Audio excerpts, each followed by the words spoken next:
do Além, fascículo 22. Comunicações mediúnicas. Adelaide Augusta Câmara, Aura Celeste. Rio de Janeiro, 1946. Adelaide Augusta Câmara foi uma das mais devotadas figuras femininas do espiritismo no Brasil, bem conhecida pelo seu pseudônimo de Aura Celeste. Encarnou na cidade de Natal, estado do Rio Grande do Norte, em 11 de janeiro de 1874, e desencarnou na cidade do Rio de Janeiro, em 24 de outubro de 1944. Aura Celeste veio para a antiga capital federal em janeiro de 1896, graças ao auxílio de alguns militantes do protestantismo, a cuja religião pertencia, os quais lhe propiciaram a oportunidade de lecionar no Colégio Raul Williams, o que fez com muita proficiência, durante algum tempo, até que organizou em sua própria residência um curso primário, onde muitos homens ilustres do meio político e social brasileiro aprenderam com ela as primeiras letras. Foi nesse período de sua vida, no ano de 1898, que começou a sentir as primeiras manifestações de suas faculdades mediúnicas. Nessa época, o grande Bezerra de Menezes dirigia os destinos da Federação Espírita Brasileira, revestido daquela auréola de prestígio e de respeito que crentes e descrentes lhe davam, e o espiritismo era o assunto de todas as conversas, não só pelos fenômenos e curas mediúnicas, como pela propaganda falada, pelos livros e pela imprensa. Sob a sábia orientação de Bezerra de Menezes começou a sua notável carreira mediúnica como psicógrafa, no Centro Espírita Ismael. O grande apóstolo do espiritismo brasileiro, pela sua conhecida clarividência, prognosticou, certa vez, que Adelaide Câmara, com as prodigiosas faculdades de que era dotada, um dia assombraria crentes e descrentes. E essa profecia de Bezerra não se fez esperar, pois em breve Adelaide Câmara, como médium auditiva, começou a trabalhar na propagação da doutrina, fazendo conferências e receitando, com tal acerto e exatidão, que o seu nome se irradiou por todo o país. Com a desencarnação do inovidável mestre, Dr. Bezerra de Menezes, em 1900, Adelaide Câmara aproximou-se do grande ceareiro que foi Inácio Bittencourt e, nas sessões do Círculo Espírita Caritas, passou a emprestar o seu concurso magnífico como médium e como propagandista de primeira grandeza. Contraindo núpcias em 1906, os afazeres do lar, e a educação dos filhos mais tarde, obrigaram-lhe a afastar-se da propaganda ativa nos centros, mas, nem por isso, ficou inativa. Nas horas de lazer, entrava em confabulação com os guias espirituais, e pôde receber e produzir páginas admiráveis, que foram dadas à publicidade na obra do Além, em 21 fascículos, e no livro Orvalho do Céu.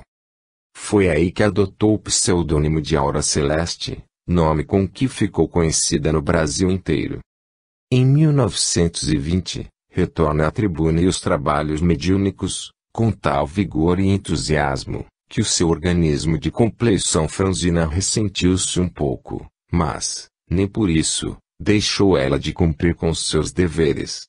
O Dr. Joaquim Murtinho era o médico espiritual que, por seu intermédio, começou a trabalhar na cura dos enfermos e necessitados, diagnosticando e curando a todos quantos lhe batiam à porta, desenvolvendo-lhe, espontaneamente, diversas faculdades mediúnicas nesse período. Além das mediunidades de incorporação, audição, vidência, psicográfica, curadora, intuitiva, possuía Adelaide Câmara, ainda, a extraordinária faculdade da bilocação. Muitas curas operou em diferentes lugares do Brasil, a eles se transportando em desdobramento fluídico, sendo visível em seu corpo perispíritico, como aconteceu em Juiz de Fora e Corumbá, provadamente constatado, por enfermos que, sob os seus cuidados, a viram aplicar-lhes passes. Poetisa, conferencista, contista, e educadora sobretudo, deixou excelentes obras litero-doutrinárias, em prosa e verso, assinando geralmente com seu pseudônimo.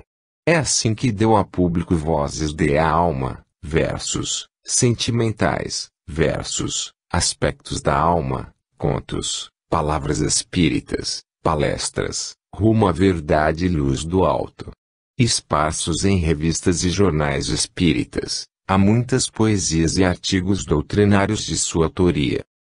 O grande jornalista e literato Leal de Souza referiu-se a Adelaide Câmara como a grande musa moderna, a musa espiritualista. Em 1924, teve as suas vistas voltadas para o campo da assistência às crianças órfãs e à velhice desamparada. Centralizou todos os seus esforços no propósito de materializar esse antigo anseio de sua alma. Pouco, entretanto, pôde fazer em quase 3 anos de lutas. Aconteceu, então, que um confrade, João Carlos de Carvalho, estava angariando donativos e meios para a fundação de uma instituição dessa natureza, e, um dia, faz-lhe entrega da lista de donativos a fim de que Adelaide Câmara arranjasse novos óbolos para tão humanitário fim. Dias depois, João Carvalho desencarna, e ela fica de posse da lista e do dinheiro arrecadado. Passados alguns meses, o Sr. Lopes, proprietário da Casa Lopes, que andava estudando a doutrina, mostrou-se interessado na organização de uma instituição de amparo e assistência aos órfãos e Adelaide lhe informa possuir uma lista com alguns donativos para esse fim. A ideia foi recebida com entusiasmo e logo concretizada. Alugaram uma casa em Botafogo e aí foi instalado, no dia 13 de março de 1927, o Asilo Espírita João Evangelista, sendo ela sua primeira diretora. Compareceu a essa festiva inauguração o Dr. Guilom Ribeiro, então segundo secretário da Federação Espírita Brasileira e representante desta naquela solenidade. Adelaide Câmara, em breves palavras, exprimiu o júbilo de sua alma, afirmando realizado o ideal de toda a sua existência, ser mãe de órfãos. Graça do céu que não o trocaria por todo o ouro e todas as grandezas do mundo. Dedicou, daí por diante, todo o seu tempo a essa grandiosa obra de caridade, emprestando-lhe as luzes do seu saber e de sua bondade até o dia em que serenamente entregou a alma a Deus. Com extremosa dedicação, trabalhou a hora celeste em várias sociedades espíritas beneficentes da cidade do Rio de Janeiro, dando a todas elas o melhor de suas energias e de sua inteligência.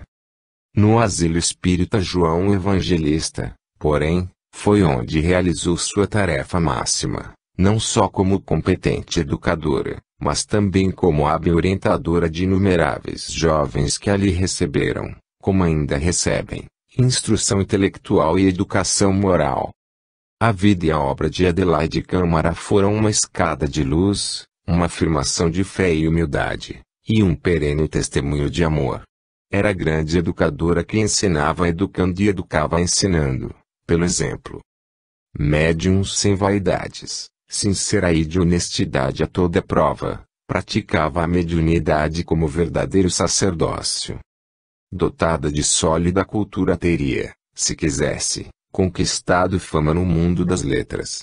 Poetisa de vastos recursos, oradora convincente e natural, senhora de estilo vigoroso e de fulgurante imaginação, tudo deu e tudo fez, com o cabedal que possuía, para o bom nome e o engrandecimento da doutrina espírita. O Asilo Espírita João Evangelista, no Rio de Janeiro, aí está ainda, em sede própria, atestando a obra e o devotamento à causa do bem daquela nobre mulher que se chamou Adelaide Augusta Câmara.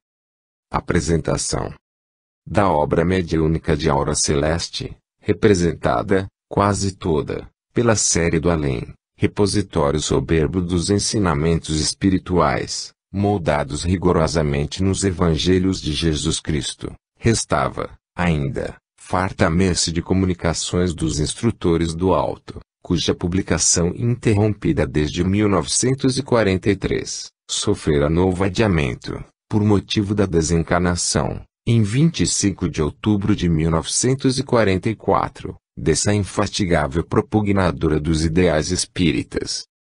São essas derradeiras mensagens, recebidas, em incorporação, por aura celeste, constituindo o 22º fascículo daquela série, que um grupo de crentes espíritas ora traz à publicidade, em modesta mas sincera homenagem ao seu luminoso espírito. Sobre o perdão. Amigos e irmãos, desça sobre vós a suave paz do Cordeiro Imaculado do Senhor.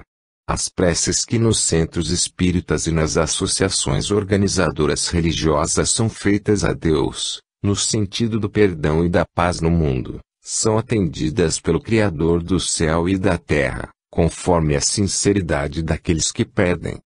Houve alguém nesta assistência que um pedido fez, para saber quando e como se pode ter a certeza do perdão das culpas. Um pecador contrito, arrependido das suas faltas, recorreu por meio da prece escrita ao mensageiro do Divino Mestre, para lhe explicar se Deus aceita a sua prece, o seu arrependimento para a remissão das suas culpas. Este caso tem resposta. Eu venho dizer, não somente ao meu irmão, mas a todos aqueles que podem ter dúvidas neste sentido, Deus nosso Senhor, Pai de infinita clemência, não dá pedras a quem lhe pede pão.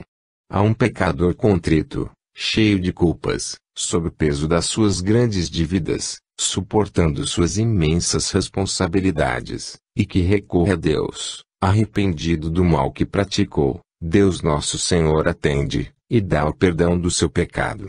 O que tu precisas saber, meu irmão, e todos os que estão em dúvida, é que após o perdão é preciso haver a reparação. Eis porque, nosso Senhor, cheio de sabedoria eterna e de um descortino inigualável, permitiu ao Espírito a sua volta ao planeta, a lei da reencarnação, uma das leis sábias da providência divina. Deus a ninguém castiga. Aquele que se supõe ferido pelo açoite divino, engana-se. O indivíduo padece, o espírito sofre, em consequência do seu erro, ele procura sofrimento, desejo para a remissão das suas culpas. Meu amigo, não te preocupes mais com o teu pedido, pede perdão, volta a ser um homem bom, direito, bom chefe de família para aqueles que te pertencem, fazendo para o teu semelhante o que estiver ao teu alcance. Pede a Deus perdão para o teu pecado, nunca vejas o sol raiar sem elevar o teu pensamento a Deus para um novo dia, melhor, a fim de que possas andar direito. Depois, meu amigo, mais tarde, quando o teu espírito separado da matéria ingressar no mundo além, tu poderás ler no livro do infinito toda a tua história verdadeira, as tuas quedas, o teu levantamento, o teu pecado, o teu arrependimento e, dando um balanço entre o que fizeste e o que tens a fazer, tu mesmo escolherás a tua nova vida. Esta vida será completa de boas intuições. Deixa, pois, de pensar no que passou, pensa na nova vida, caminha seguro. Entrega a Deus, Pai de infinita misericórdia que, jamais trancará a porta do seu amor a seus filhos. Lembrai-vos de Jesus, naquela sublime parábola da ovelha perdida, na qual mostrou como o pastor andava pelos montes e vales, por precipícios, em busca da ovelha que se extraviou, e encontrando-a tomou com seus braços e a levou ao aprisco. Meus amigos, Deus vos abençoe a todos. Tiago. Elemento essencial. Prezados irmãos, meus amigos, que a benção do Senhor caia sobre vós. Conforme o ensinamento que tivestes ocasião de aprender nesta breve sessão de hoje, deveis ter compreendido que a vingança é condenada por Deus e aniquila a felicidade do espírito. As vossas almas sequiosas de saber, devem aceitar a doutrina do perdão, exemplificada pelo Mestre Divino. Meus amigos, o progresso da alma é um estudo profundo para aquele que quer ascender às altas regiões espirituais. A base da religião espírita é o amor, a caridade. Fora dela, o espírito não encontra salvação. Será sua regeneração tardia, o seu progresso demorado, enfim, lutará o espírito para subir, e não poderá fazê-lo, porque lhe falta a base para sua evolução. Sem o amor e a caridade, não há possibilidade de um progresso rápido. Eis porque o apóstolo amado de Jesus, João Evangelista sempre repetia para aqueles que ouviam: filhinhos, amai-vos uns aos outros. E mais tarde, já curvado ao peso dos anos, com a voz quase extinta, ainda os seus lábios proferiam a mesma sentença: filhinhos, amai-vos uns aos outros. Em qualquer parte, em qualquer lugar, sempre esta frase. O sentimento de violência é condenado pelo Cristo. Quando Jesus, no pretório, foi insultado por toda aquela multidão incoerente, houve alguém, insensato, que o esbofeteou em plena face. O apóstolo Pedro, indignado e impulsivo, tomou a sua espada e cortou a orelha daquele que magoara o seu mestre. Jesus, voltando-se para ele, com severidade disse: Pedro, meta a tua espada na bainha, quem com ferro fere com ele será ferido. Jesus nunca aceitou a vingança sob qualquer forma. Amigos, vós deveis colher ensinamentos, provas, nestas lições que semanalmente aqui recebeis. Guardai esta, sobretudo, que é de inteira necessidade para o desenvolvimento espiritual do vosso ser. Deveis suportar a vida como ela é, mas a ninguém troqueis mal por mal. Conto aqui uma história aplicável a este estudo. Uma criança inocente, nos seus verdes anos, entrara num jardim e esmagara com sua mãozinha, inocentemente criminosa, uma pobre violeta que vivia à sombra de outras plantas. A mãe, sensata e boa, disse: minha filha, não maltrates a pobre plantinha, que te fez ela.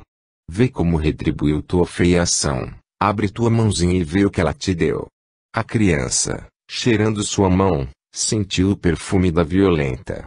Vede, Deus quer que as criaturas terrenas respondam assim a quem lhes faz mal como a flor inocente, dá em troca do mal o perfume do bem. É assim, meus amigos, que vós deveis fazer, retribuir com o bem, com amor, o mal que receberdes. Deus, em sua sabedoria infinita, ordena que ameis os vossos próprios inimigos, são eles que servem de degrau para a ascensão do vosso espírito.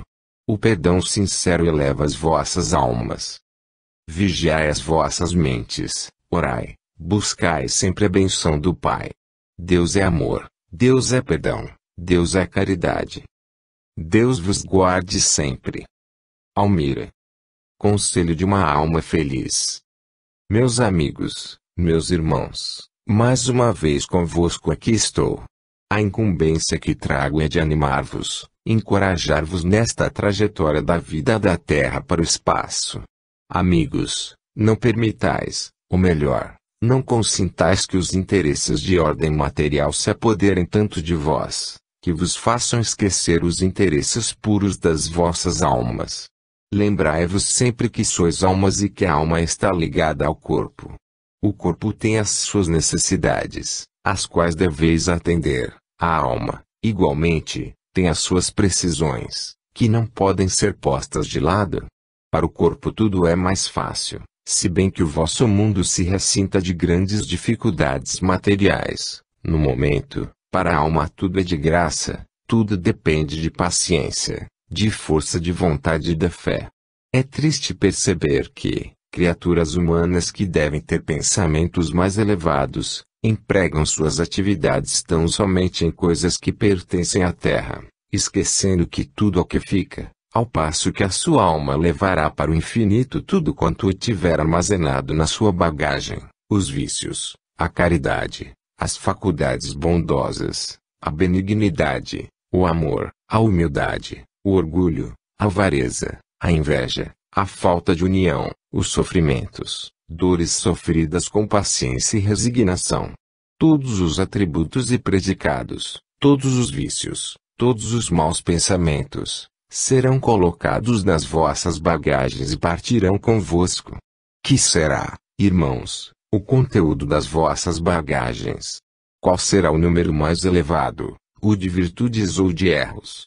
De atos dignos ou de decepções? Qual será? Pensai, meus amigos, e buscai conservar-vos sempre dentro da linha correta de proceder, sabendo que Deus não se esquecerá de vós. Jesus, que está sempre presente, que olha para todos vós, Vê as vossas ações boas, como vê os vossos deslizes, as vossas faltas, as vossas misérias. Conosco é a mesma coisa, somos espíritos, é certo, não temos um corpo material, mas temos um pensamento que Deus observa. Já vedes vós, o que é para vós, é igualmente para nós. Deus é o único que prova tudo, Ele é onipotente e onisciente. Amigos, buscai viver assim, sempre amantes uns dos outros, sempre caritativos, sempre unidos, não tornando mal a ninguém, bem ao contrário, precedeis sempre com critério, com amor. A lei de Deus, meus amigos, é lei de amor. Quanto prazer dá à minha alma, quanta alegria, poder fazer alguma coisa em prol dos que partem daqui desprevenidos, sem noção do mundo em que vão viver. Quero ampará-las, não com forças minhas, mas com forças que Deus me dá. Dou graças a Deus, quando as vejo seguir para o caminho da luz, da fé, firmes, queridos, amantes da justiça e da verdade. Moças, que ouvis, precedeis sempre bem, sede sempre boas filhas, irmãs verdadeiras. Não guardeis sentimentos de indiferença para com outrem. Sede amigas verdadeiras, boas filhas. Vós outros, que constituístes um lar, para o qual viveis, sede boas esposas, amantes dos vossos esposos, caridosas para com os vossos filhos, retas, direitas, encaminhando-os para a linha do dever. Que a paz de nosso Senhor perdure com todos vós. Francisquinha. Boa vontade. Glória seja dada a Deus, nas alturas, paz, na terra aos homens de boa vontade, é das Escrituras. Esta frase me veio por querer recordar elemento primordial, sem o qual nada poderá ser feito com precisão, boa vontade. A própria paz, que Deus deseja ao mundo, os anjos repetem, paz aos seres de boa vontade. É um elemento indispensável à realização de qualquer trabalho. Tudo quanto é imposto, tudo quanto é obrigatório pode ser realizado, mas nunca terá o mérito da espontaneidade. Neste mérito se enquadra perfeitamente o termo, boa vontade. Todo trabalho requer paciência, capacidade, tenacidade, mas esses elementos, desprovidos do principal, que é a boa vontade, não darão resultado. Veladamente, eu digo, meus amigos, o trabalho desta casa não é simplesmente material. Não se trata apenas de carregar sobre os ombros responsabilidades que muitas vezes não cabem. O trabalho desta casa é, efetivamente material, na parte que diz respeito ao movimento financeiro, à educação prática das crianças, ao asseio e higiene, enfim, às coisas concernentes à matéria. Responsabilidade igual e, direi mesmo, superior consiste na parte espiritual, pela qual se esforçam todos aqueles que tecem o elemento boa vontade a seu favor. Uma mesa de sessões práticas de espiritismo exige de cada médium o seu esforço. Não podemos fugir daí. Cada um deve desenvolver a sua faculdade, para que não fique embotada, porque chegará o tempo em que a buscará e não encontrará. Mais uma vez, veladamente, direi, amigos, correligionários, consórcios, diretores, cooperadores, não dispenseis este elemento, que deve presidir a todas as vossas obras dentro desta casa, boa vontade. Boa vontade para o trabalho manual, para o trabalho intelectual e para o trabalho mediúnico. Deus vos guarde. Samuel. Nem buscar nem temer a morte. Deus acompanhe a casa de João Evangelista. Sejam abençoados todos aqueles que aqui se encontram, e todos os que por motivos justos não puderam comparecer. Amigos, irmãos, aqui estou convosco, como sempre, tomando hoje a palavra para continuar a confortar as vossas almas, levantar o vosso ânimo e contar desta felicidade que vos espera, e para a qual caminham muitos com pouca vontade. O homem tem verdadeiro pavor da aproximação do dia último terreno. O homem enche-se de temor, por ele criado, quando o seu espírito está na matéria. Meus amigos, nós não devemos ter a morte como um dom, nem procurar fugir dela, atemorizados. Não se pode gozar das delícias do além preso a um corpo de carne, só se pode gozar do ambiente celeste fora do corpo carnal. Aqui estou, como exemplo. Minha vida terrena foi de sacrifícios, dores e sofrimentos ocultos, que bem poucos puderam compreender. Meu coração batia célere, não por desânimo, mas pelo pesar espiritual que empolgava o meu ser. E foi pelo próprio sofrimento do corpo material, pelo sacrifício, que eu hoje desfruto a felicidade aqui, no além, não porque a mereça, mas por misericórdia divina. Amigos, chegou o dia fatal, eu parti. E, que mais posso dizer, senão que me sinto bem, sinto-me feliz. Hoje vivo feliz neste mundo além, visitando outros planos, buscando encaminhar muitas vezes os vossos passos e daqueles que me amam, que se consagram a Deus. Estou sempre perto dos que me chamam, sei que não sou percebido, quando me aproximo, até as intuições não são percebidas, e nem tampouco os fluidos que sobre eles baixam. Ocasião chegará em que eles saberão que sou eu. Não conto da terra senão amarguras, desesperos, não conto dela senão desgostos, e tudo isto abençoo, aceito, como coisa necessária para o meu adiantamento. Depurei o meu corpo, o meu organismo material, à custa de meu próprio adiantamento espiritual. Amigos, encorajai-vos. Alguns de vós estão muito fracos, preocupados com coisas que abatem o ânimo. Não sejais assim. Cada dia que desponta deve ser para vós uma nova esperança, cada dia que se vai é um peso de menos nas vossas responsabilidades. Encorajai-vos. O Espiritismo muito tem para vos dar. Vós amais o Espiritismo, e o Espiritismo vos ama. Glórias sejam dadas à doutrina e seus do Espiritismo cristão. Viana de Carvalho. Firmeza. Amigos e irmãos, paz em Jesus. Desejo falar-vos, meus caros irmãos, no encerramento destes trabalhos mediúnicos, sobre a firmeza das vossas resoluções. O espírito hesitante é, sempre, um espírito fraco que pouco realiza e se atemoriza facilmente. A firmeza é atributo necessário para as realizações de qualquer gênero. Os homens desviados da lei, de pensamentos iníquos e realizações criminosas, possuem admirável firmeza em suas decisões. Pena é que tudo aquilo seja para o erro, para o vício, para o crime, enquanto que a criatura bem-intencionada, cheia de pensamentos nobres e caridosos, vacila em auxiliar o seu próximo, na medida de suas possibilidades, tendo, muitas vezes, um espírito irresoluto, afastado da firmeza que deveria sustentá-la nos momentos difíceis. Meus amigos, a irresolução é causa de muitos males. Não quero dizer com isto que a criatura humana deve ser precipitada, não. Mas, depois de uma ideia concebida, estudada e, finalmente, aceita, tendo, se tratar de crente espírita, a intuição do alto, o parecer dos mestres por sentimento, ainda o espírito relutar, recear, não denota firmeza. Essas irresoluções, inquietações e vacilações produzem muito mal, em primeiro lugar, porque retardam as decisões boas, e, em segundo lugar, porque abatem o espírito do próprio pensador. Ninguém, na terra, é perfeito. Os homens são pecadores, porque são todos espíritos vindos de outras vidas, cheios de responsabilidades e, por melhor vontade que tenham de realizar o bem, estão sujeitos ao erro.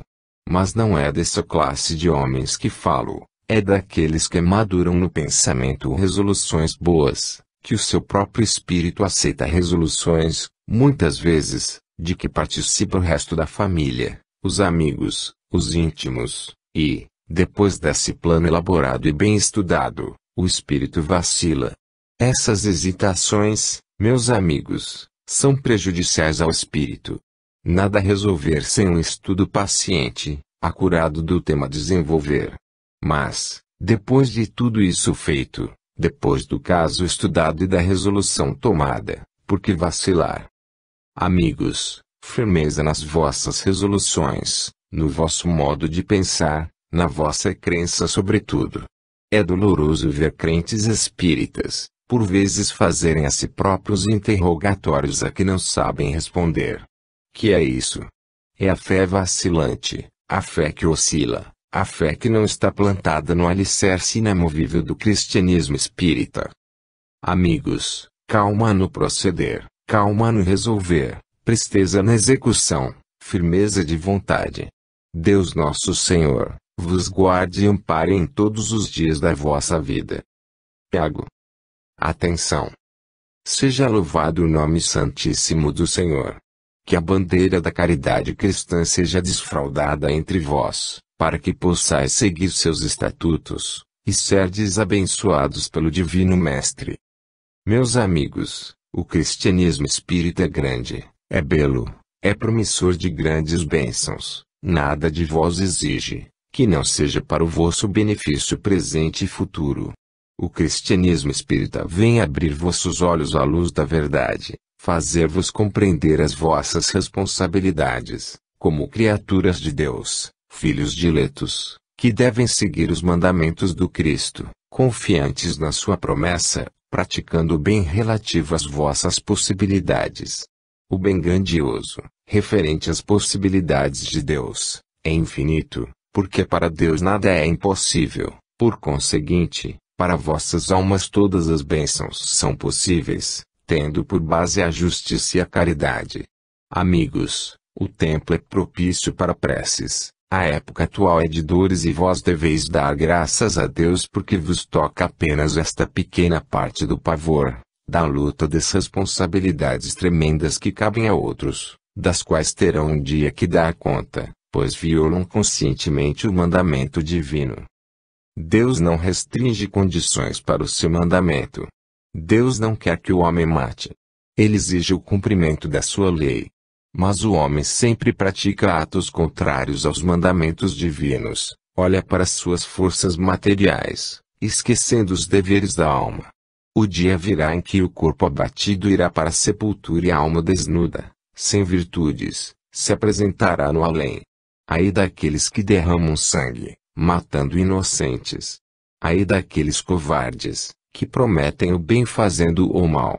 Deus vê. Meus amigos, sede justos, caridosos, sede puros e tende fé. Procurai manter elevado o vosso caráter. O caráter é a voz do Espírito, é a demonstração do que é o homem. Tende vossas almas limpas como a fiel expressão do vosso caráter. Sede sábios no proceder, sede inteligentes no compreender.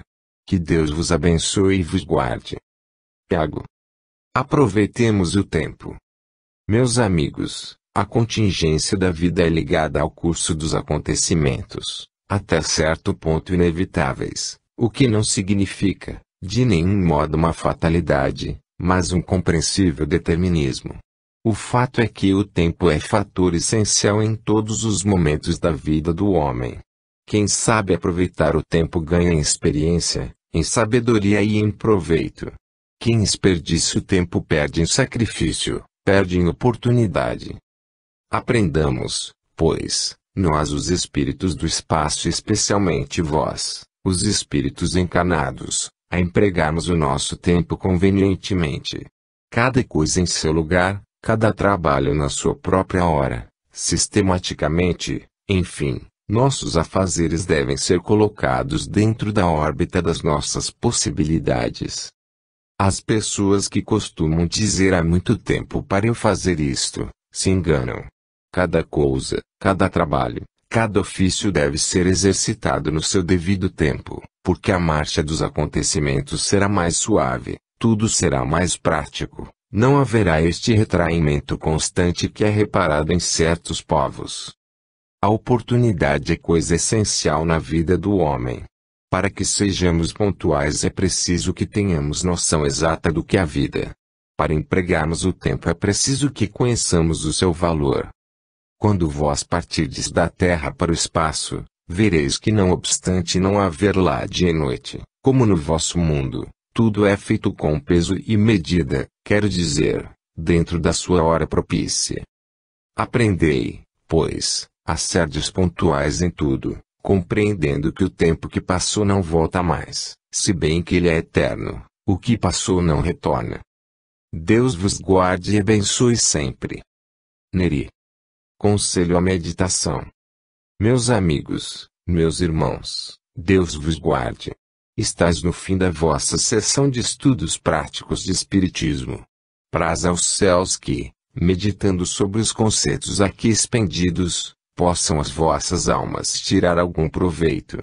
O Espiritismo não é um divertimento nem tampouco uma ficção.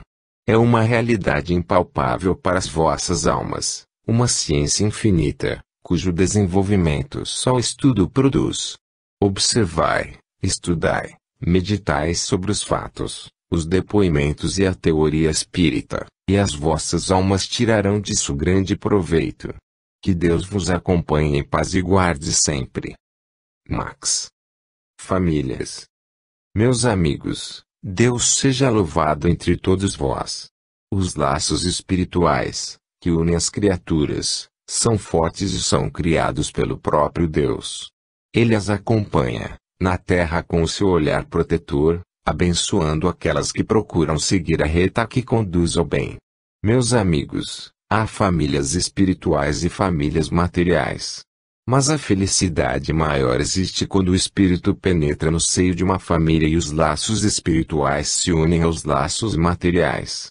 Vós sabeis que há casos em que espíritos ingressam no seio de famílias não para se unirem com elas, mas para se corrigirem de defeitos de vidas passadas. São aqueles que vêm para expiação de suas culpas ou para se afeiçoarem aos que foram seus inimigos em existências anteriores. Mas eu quero referir-me aos que, sendo irmãos pelo Espírito, o são também pela carne. Felizes as famílias que assim pensam e procedem. As famílias são abençoadas por Deus, conforme a união que existe entre elas. Por vezes, são espíritos em completo desacordo, mas que, graças a Deus se compreendem um dia, e a paz, então, se pode estabelecer. Meus amigos, vivei assim, cultivando esses amores perfeitos, que são os amores da alma, unidos aos afetos materiais.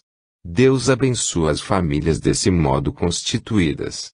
Neste momento, em que aqui nos reunimos, com o pensamento em Deus, almas afins das nossas, longe, afastadas dos seus, acompanham as nossas preces, compreendem o nosso sentir e buscam, pelo pensamento, comungar convosco e conosco.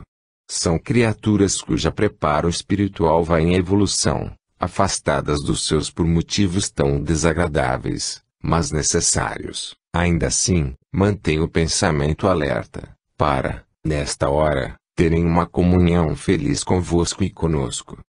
Amigos, eu quero dizer-vos que a data mais feliz de um espírito, não digo de uma criatura humana, mas de um espírito fora da carne, é aquela em que transcorre a sua passagem para o além.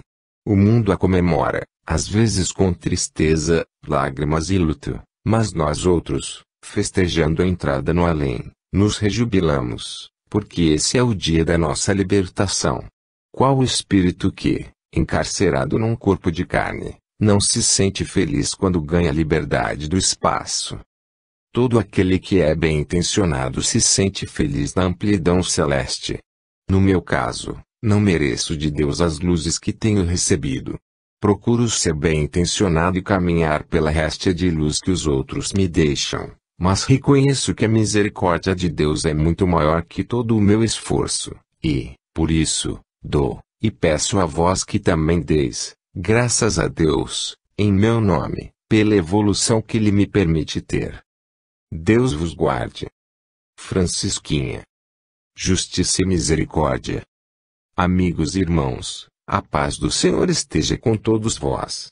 Os conhecimentos que certamente adquiristes nesta reunião, que venho encerrar, devem ter enchido os vossos espíritos de uma mística ternura, de um sentimento extraterreno, que muito os beneficiará. Meus amigos, a vida além em campo é uma realidade.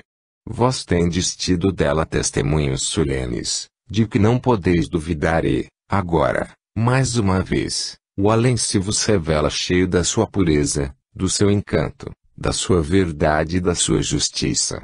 A justiça de Deus se estabeleceu naquela hora, ao mesmo tempo que a sua misericórdia se fazia sentir. Espíritos pagando dívidas anteriores e, por outro lado, resgatados pela misericórdia de Deus, amparados, elevados, sustentados por entidades luminosas. É a beleza da doutrina espírita em toda a sua plenitude. Meus amigos, o progresso se faz incessantemente. Sempre em contato convosco e acompanhando estas lições de demonstração prática da doutrina, tenho aprendido conhecimentos que muito satisfazem as minhas aspirações e me enchem de verdadeira alegria. As lições do espaço são demonstradas na Terra. Quer dizer, no espaço, a teoria infinita de grandes mundos e, na Terra, a exemplificação de páginas inteiras de conhecimentos profundos são presentes ao nosso olhar de espírito, confirmando a verdade de que a dívida será paga até o último ceitil. Mas, ao mesmo tempo que essa dureza aparente nos faz temer um castigo, a misericórdia de Deus se estende por toda parte, amparando o sofredor, o delinquente e guindando-o à posição de verdadeiro filho. Deus permite estes castigos, como o mundo chama, mas que castigos não são, porque são verdadeiras expiações ou provas, para que a criatura humana compreenda que não há atos sem consequência. Que teriam praticado os espíritos nesse passado que eles próprios não conhecem, para estarem sujeitos a essa expiação? Que teriam praticado de maldade, sempre em comum, para, juntos, resgatarem seus crimes? Deus o sabe, e, ainda que nós o soubéssemos, não nos era dado revelar. Meus amigos, pensemos, agora, nesta casa. Pensemos nos interesses do asilo espírita João Evangelista. Vós vos recordais de que dia é hoje, do que foi criado, aqui, nesta data, a segunda sexta-feira do mês. Tereis tido a memória bem esclarecida, para não vos esquecerdes deste pedido? Meus amigos, é o dia do sapato, o dia em que eu próprio pedi não vos esquecesseis das crianças, lembrando-vos de concorrer para que elas pudessem andar calçadas, reunindo a importância suficiente para tal fim. Eu não pedi um só, pedi a todos, porque todos, em conjunto, podem fazer aquilo de que um só não é capaz. Tereis-vos lembrado disso ou, como não é difícil acontecer na Terra, esquecestes o pedido da Jurema. De qualquer forma, eu vos recordo. É a segunda sexta-feira de cada mês. Meus amigos, eu vos desejo paz e progresso espiritual, e que as vossas almas possam crescer sempre em sabedoria, diante de Deus e dos homens.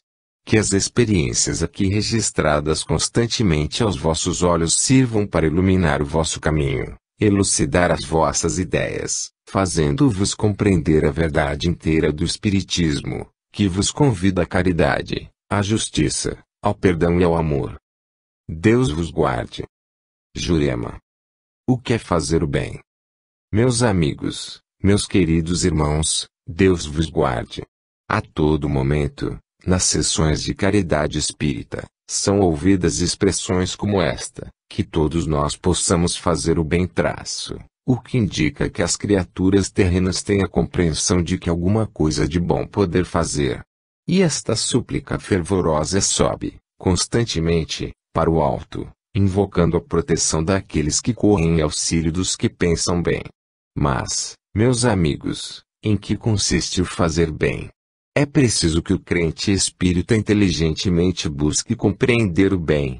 Será, por acaso, fazer o bem praticar ações que o mundo julga puras e pias, mas que, pela vanglória desse mesmo mundo, enaltecem a pessoa que as pratica? Será por isso que o homem deve trabalhar, fazendo este bem ostensivo que o mundo aplaude e, que, muitas vezes, aparentando ser um bem, redunda em desproveito daquele que o pratica? Amigos, o Cristo falou, uma vez, fazer o bem e não olhar a quem.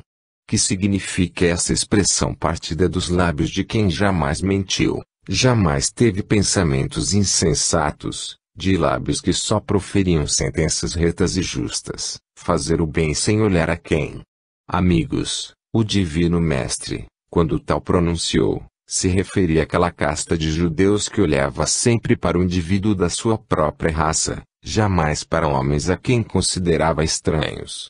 Aquela gente, cheia de preconceitos, tinha a mania de supor que somente eles eram os privilegiados de Deus, enquanto que o resto do mundo era a escória da sociedade e, como tal, não poderia ser incluído no rol dos chamados filhos de Deus. Para esses Jesus disse: fazei o bem e não olheis a quem. Foi nesse sentido profundo.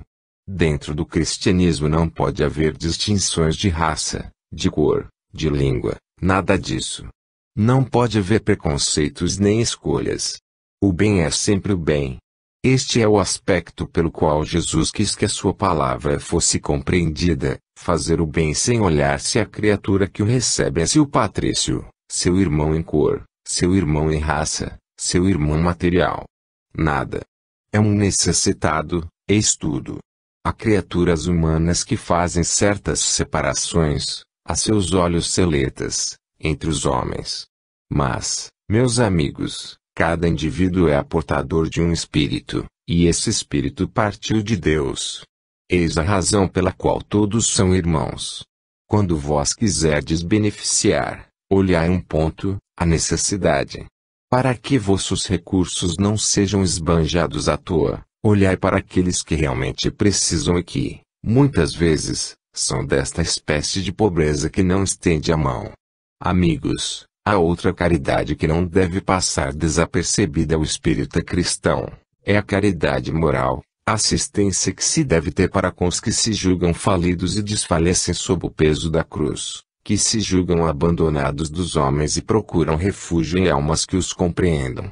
Quantos lábios sorriem enquanto as almas estão tristes, profundamente tristes. Quantos olhos vertem lágrimas as ocultas e no entanto, têm expressão risonha, quando se encontram em sociedade. Há vários casos desses, meus amigos, e vós não podeis conhecer a todos. Mas, a todos aqueles que puderdes conhecer, acudi. A assistência moral vale tudo. É por isso que os espíritos do bem são incansáveis, de casa em casa, de lar em lar, de cidade em cidade, de mundo em mundo, buscando consolar os aflitos, levantar o moral dos que querem falir, encorajar os fracos, afinal de contas socorrer, moralmente, as criaturas. Meus amigos e meus irmãos, eu folgo em reconhecer, no asilo espírita João Evangelista, uma potência. E sabeis por quê? Porque em raras agremiações podereis encontrar tal espírito de cordialidade, tal amizade espiritual, tal vontade de servir a Deus. Permita o Senhor de todos os mundos que os meus irmãos aqui presentes, que acabam de ouvir a minha humilde palavra, tenham a compreensão de que seus irmãos cristãos são verdadeiramente seus irmãos, e os pobres infelizes, que nem a Deus conhecem, nem por isso deixam de ser, também, seus irmãos. Paz conceda o Senhor a todos os homens. Tiago. Vontade de fazer bem. A paz do Senhor permaneça convosco, hoje e sempre. Meus amigos, a caridade religiosa, com que vós esperais os espíritos desencarnados em vossas sessões, é uma prova da vossa fé. Nós devemos fazer, para os outros, aquilo que desejamos seja feito, igualmente, para nós. É uma das regras evangélicas, não faças a outrem aquilo que não queres que te seja feito também. Assim, quando um espírito desencarnado, ignorante do seu estado de alma sem corpo, penetra numa sessão de espiritismo, se o ambiente que encontra é propício, preparado pela prece para fazer bem, esse espírito sente-se vontade e, em breve espaço de tempo, toma posse de si mesmo, aceita a doutrinação que se lhe oferece e parte feliz para o seu mundo, desejoso de progresso.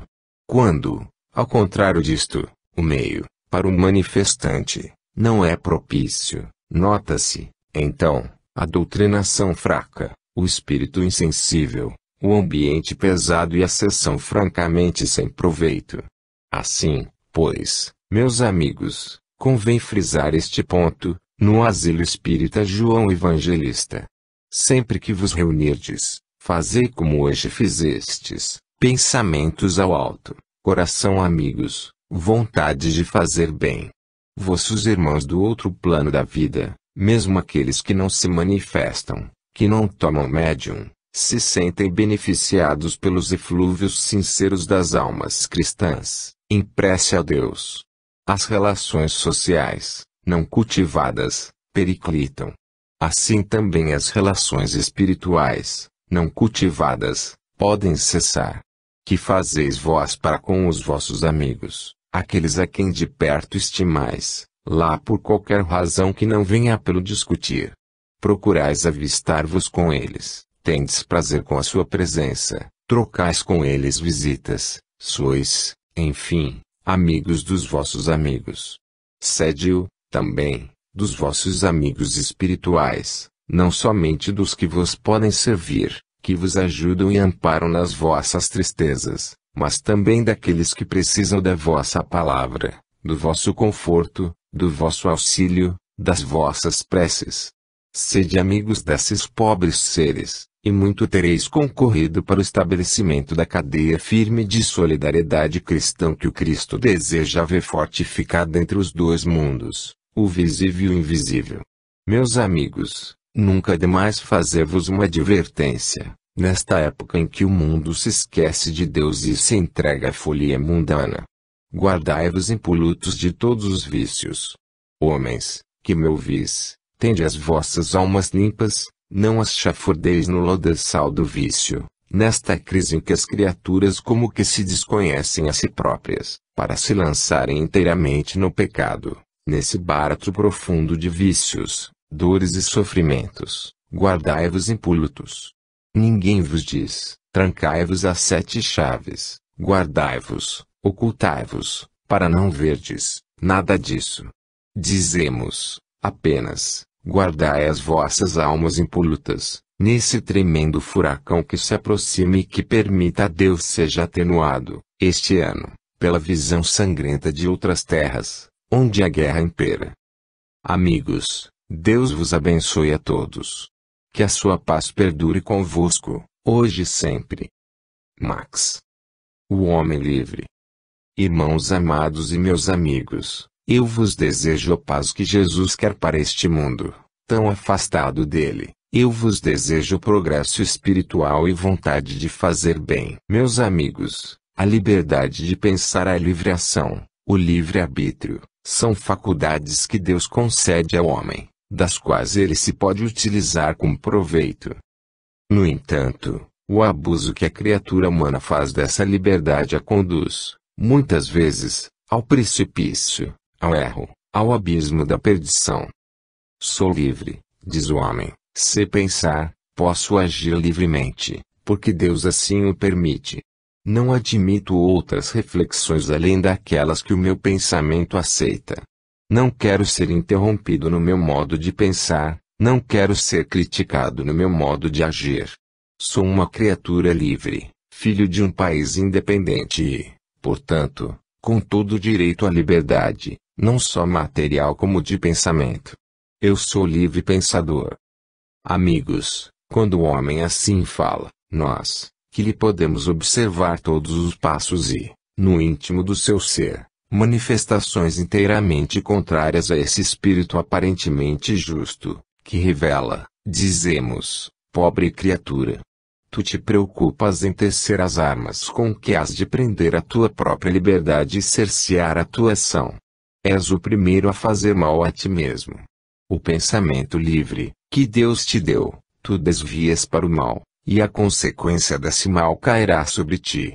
Por conseguinte, essa tua liberdade não é bendita, pois te conduz a mal pernicioso, e tu deves compreender que este não é o pensamento divino. O homem livre estuda, pensa, medita e se entrega ao bem. O homem cativo dos seus próprios erros, preconceitos e vícios não pode dizer que é livre. Esta palavra é mal empregada. Ninguém é mais cativo nem mais sujeito do que ele, acorrentado ao erro. O homem livre dorme tranquilo. Ele respeita a liberdade dos outros, enquanto que o homem aparentemente livre, mas cativo do seu pecado, não respeita o direito alheio. Quer que a sua vontade impere, predomine sobre todos, e aí está o seu principal erro. É escravo do orgulho, das ambições desmedidas, é um egoísta, porque nada conhece senão a si próprio. O homem livre respeita a lei, porque a liberdade é a lei. Pensar que a lei coage um erro. A lei ampara, a lei sustenta, a lei protege. Só o que é fora da lei, só o que é criminoso entende que a lei é má, porque não permite seus desvios, não consente em suas faltas, não pactua com seus erros e crimes. A liberdade é a lei. Aquele que ama a humanidade, respeita o seu país, a sua família e que acima de tudo coloca o amor de Deus, este sim, é o homem livre, porque o pecado não tem ação sobre ele, o vício não o domina, as opiniões insensatas não constrangem a sua. Ele edifica o seu caráter sobre a lei predomina no seu ser, e a lei de Deus é perfeita, não admite subterfúgios. Amigos, contribuí com o vosso talento, a vossa vontade, o vosso esforço, para que o caráter do homem em geral, se possa afirmar dentro de uma lei perfeita de igualdade e liberdade, segundo a palavra de Deus. Deus, nosso Senhor, vos ilumine, ampare e proteja sempre. Isaura. A lição do exemplo. Amigos e irmãos, paz do Senhor com todos vós. Desejo aconselhar-vos, meus amigos, sobre a vossa norma de proceder relativamente às doutrinas opostas à vossa. Bem sabeis que o Espiritismo é a doutrina reveladora das verdades do além, e vós deveis, como espíritas que sois, compreender a sua influência no meio social. Esse espírito de crítica, sempre disposto a acicatar as crenças opostas à sua, não é leal, não é correto, não é verdadeiro. Vós não podeis julgar nem nós tampouco. Deus é o único juiz incapaz de cometer uma falha.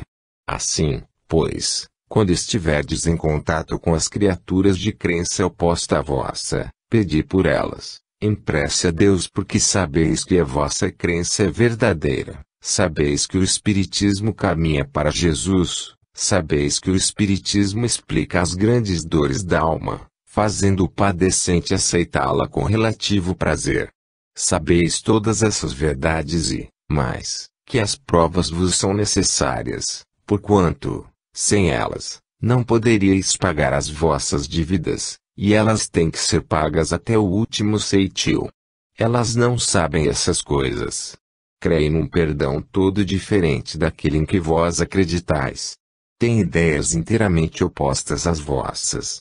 Mas, se são sinceras, se são verdadeiras, e têm, dentro da alma, a convicção de que estão com a verdade, que podereis fazer?